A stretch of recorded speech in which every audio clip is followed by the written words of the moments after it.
What happens to one of your two Social Security checks the year your spouse dies? Most couples never ask, and the answer quietly costs them tens of thousands of dollars. Here is what almost no one explains before you claim. Social Security is not just a number for you. It is a number for the marriage. When one spouse passes, the household does not keep collecting both checks. It keeps the larger one and loses the smaller one entirely. That single rule changes the entire math of claiming early at 62 versus waiting until 70, and it is the math nobody puts in front of you. Let us start with the basic ages, because the details are where the money lives. You can claim Social Security as early as 62. You can wait as late as 70. Somewhere in the middle sits your full retirement age, which for most people retiring now is 67. Claim before 67 and your monthly check is permanently reduced. Wait past 67 and it permanently grows. Nothing about this is a loophole. It is the law, and it is your law. Claim at 62 instead of your full retirement age of 67 and your monthly benefit is cut by about 30% for the rest of your life. That is not a temporary penalty that goes away later. A check that would have been $1,000 at 67 becomes about $700 at 62, and it stays smaller every single month you live. Now flip it around. For every year you delay past your full retirement age up to 70, your benefit grows by about 8%, thanks to what are called delayed retirement credits. 3 years of waiting from 67 to 70 adds roughly 24% to your check, locked in and adjusted for inflation every year after. There is almost no place in the entire financial world that hands a person a guaranteed 8% raise just for waiting. Let us put real numbers on it. Say your full retirement age benefit is $2,000 a month. Claim at 62 and you get about $1,400. Wait to your full retirement age of 67 and you get the full $2,000. Hold out to 70 and you collect roughly $2,480 a month. That is the spread, from $1,400 to nearly $2,500, on the exact same work record. For decades the whole debate stopped right here at break-even. Claim early and you get smaller checks but more of them. Wait and you get bigger checks but fewer years to collect.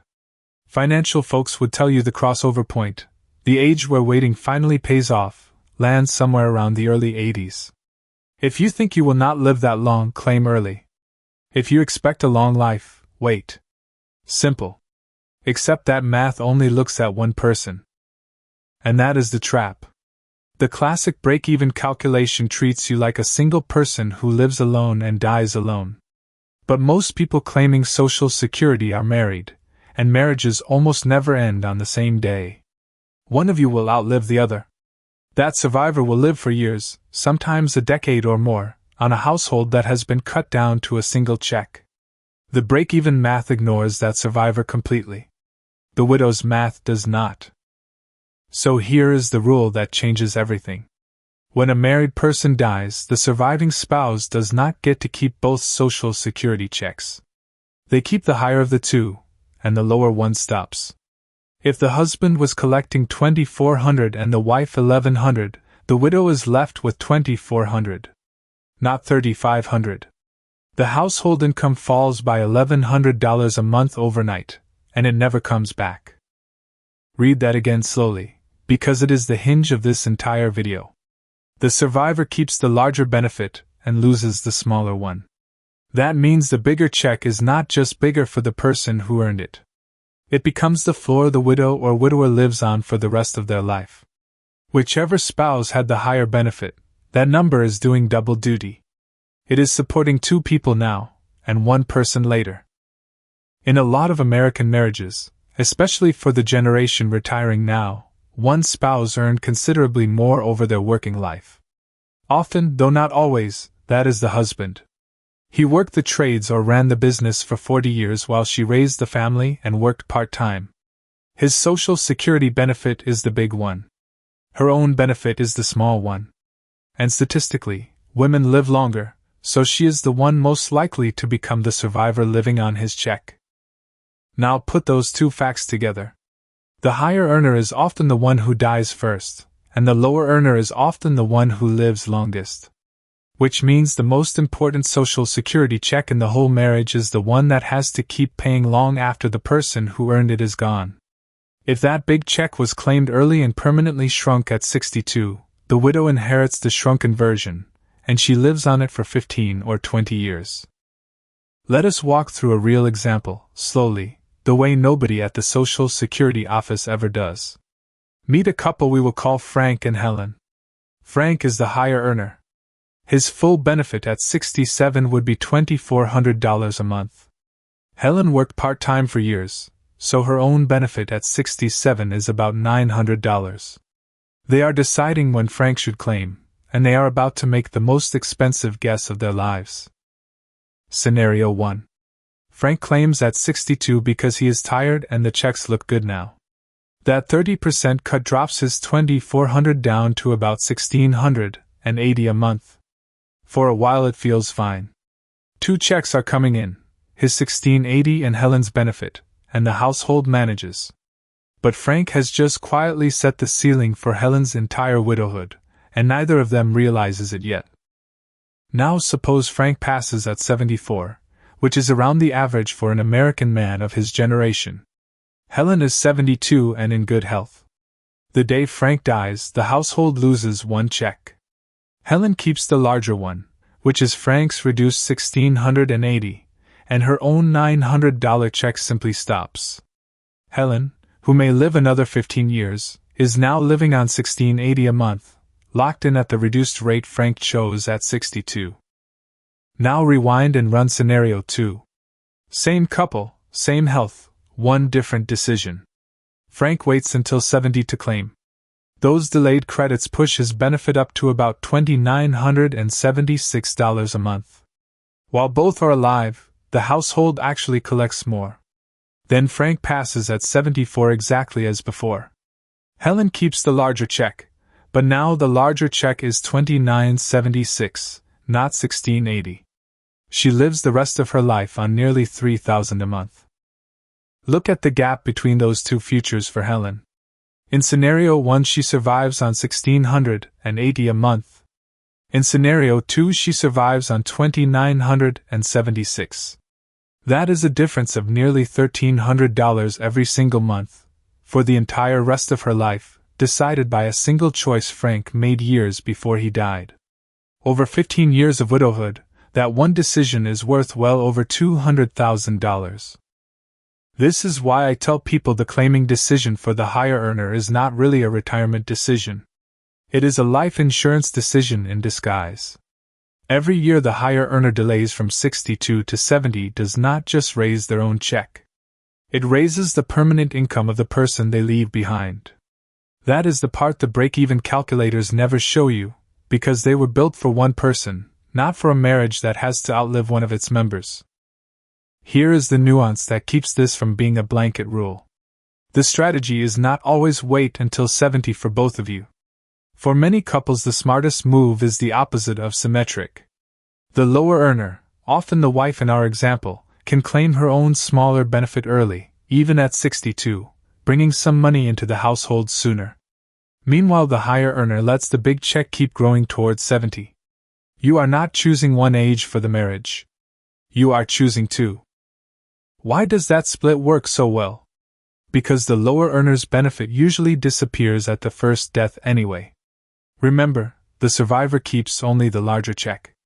So claiming the smaller benefit early, and using those years of payments, costs the household almost nothing in the long run, since that smaller check was going to vanish at the first death regardless. The big check is the one that has to survive, so that is the one you protect by letting it grow. There is another piece many couples miss entirely, and it is called the spousal benefit. If your own work record produces a small benefit, you may be entitled to up to half of your spouse's full retirement age amount instead, whichever is higher. So Helen, with her own $900 benefit, might actually be eligible for half of Frank's full amount, which could be $1,200. The rule is written down. Most people just never read that far.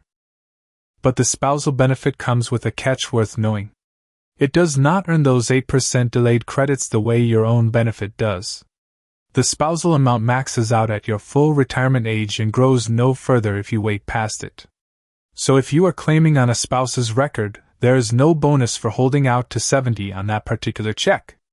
This is exactly the kind of detail that, once you know it, stops you from leaving free money on the table. Now here is a strategy that can genuinely change a widow's retirement, and almost nobody mentions it.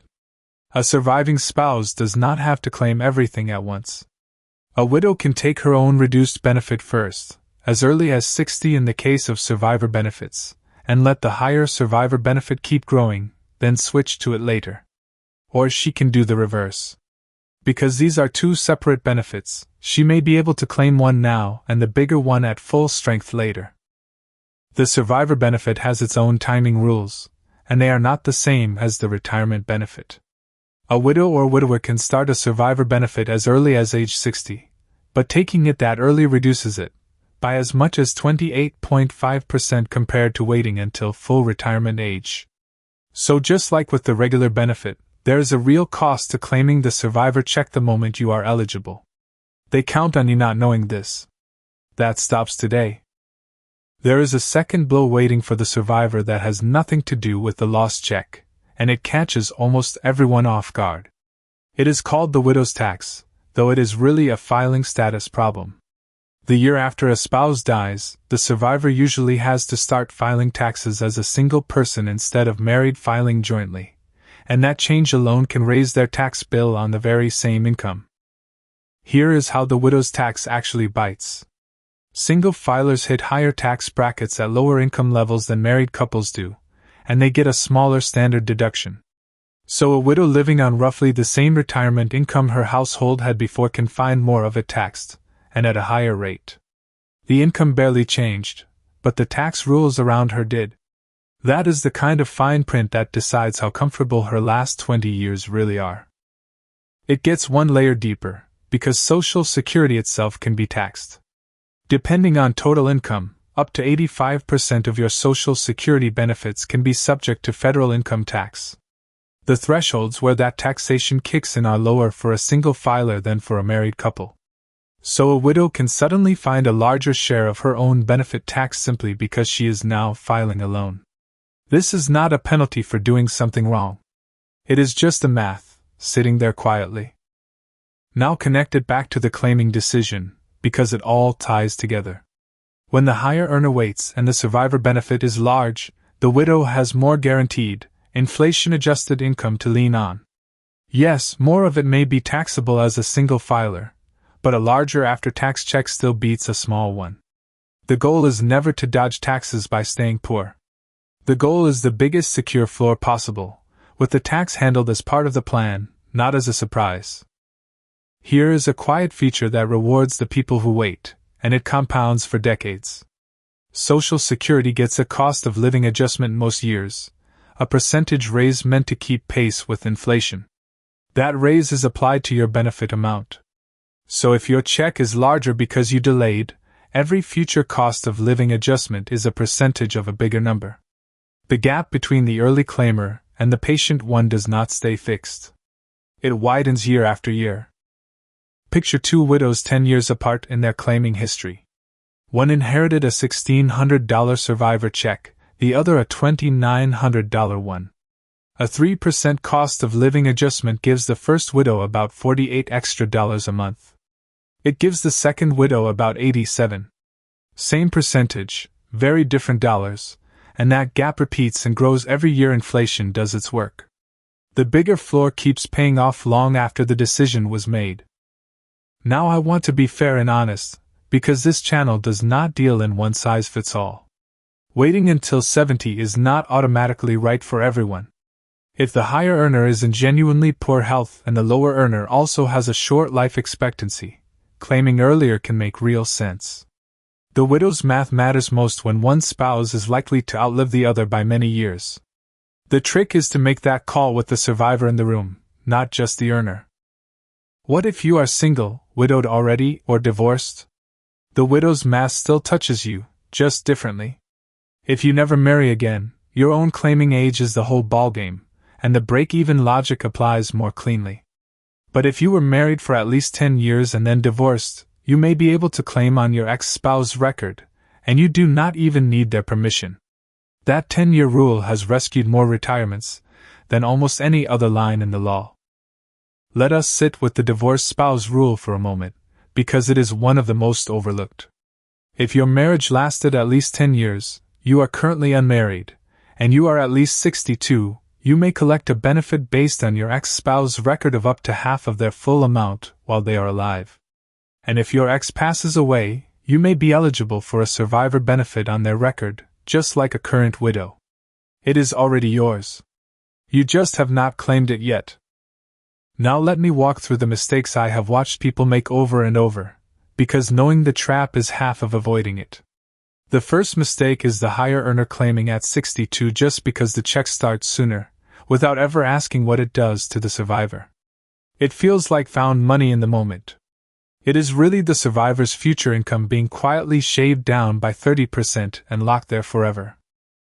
The second mistake is treating the decision as one choice for the household instead of two separate choices. Couples say we are going to claim at 65, as if there is a single switch. But the higher earner and the lower earner are two different levers with two different jobs. Pulling them at the same time, on the same date, almost always leaves money on the table. They count on you not knowing that. That stops today. The third mistake is forgetting the survivor benefit even exists until the day it is needed. Families plan carefully for the years when both spouses are alive and then act shocked when one check vanishes at the first death. That moment is not the time to learn the rule. By then the claiming decisions are made and frozen.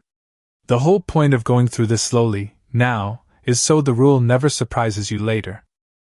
The fourth mistake is the widow herself claiming the survivor benefit at 60 in a panic, when waiting even a few years would have meant a much larger check for life. Grief and bills do not wait, and I understand the pressure completely. But that 28.5% reduction for claiming the survivor benefit at the earliest age is permanent. Sometimes the right move is to bridge the gap another way for a couple of years and let the survivor check grow first. So how do you actually think it through? Here is the order that keeps it simple. First, figure out which spouse has the higher benefit. Second, protect that bigger check by leaning toward delaying it. Third, let the lower earner consider claiming earlier to bring in some income. Fourth, run the survivor scenario, the day one of you is gone, and make sure the floor that remains is one you can both live with. Step 1 is something you can do this week, and it costs nothing. Create your account on the official Social Security website and pull your statement.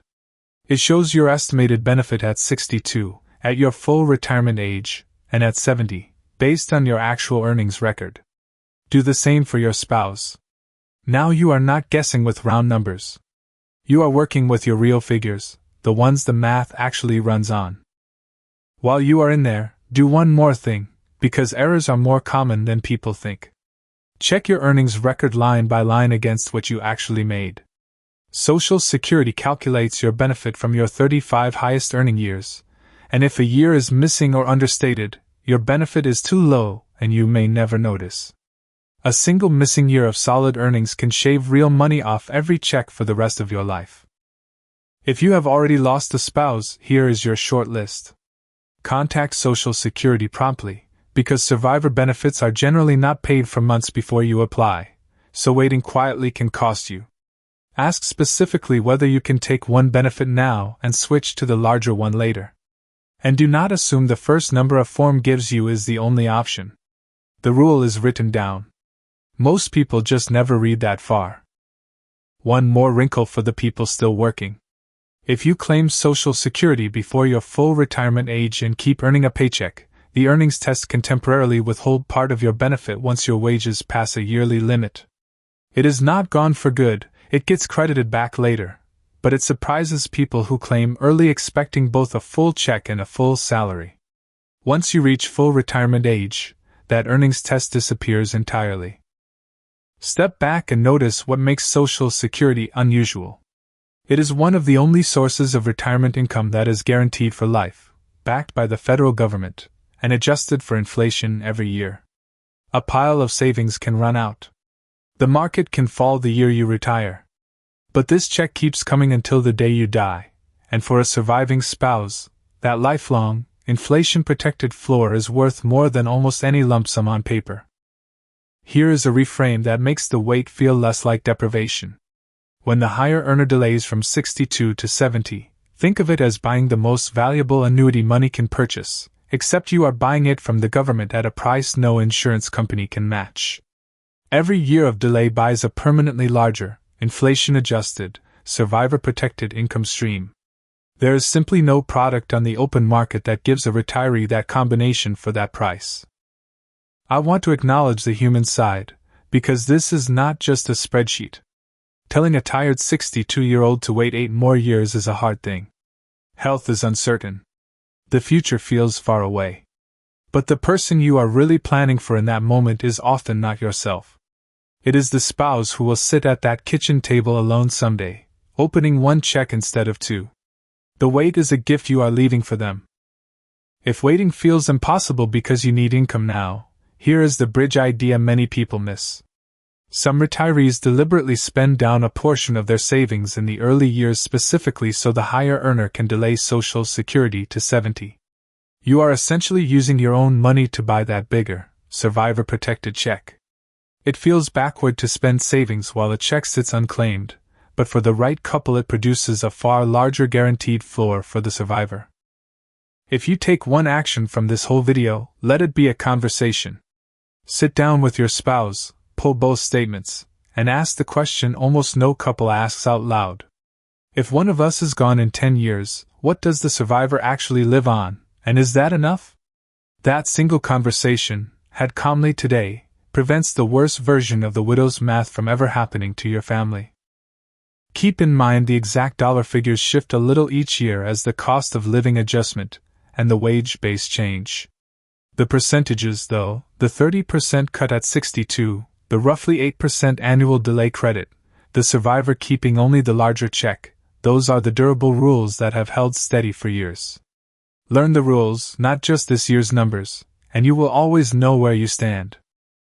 Now, a word I say in every video, and mean it. Nothing here is personalized financial advice for your exact situation. Your health, your savings, your tax picture, and your family are unique, and the right claiming ages depend on all of it.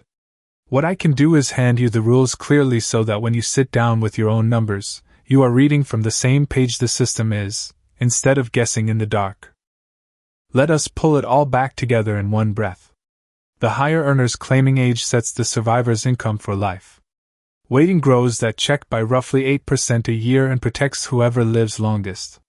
The lower earner can often claim earlier without much loss. And the widow's tax means the survivor lives on less help from the rules, so the bigger floor matters even more. That is the math nobody draws for you. If any of this lands as a quiet shock, you are exactly who I made this for. You paid into this system for 30, 40 years. Every dollar of it is owed to you and to the person you love.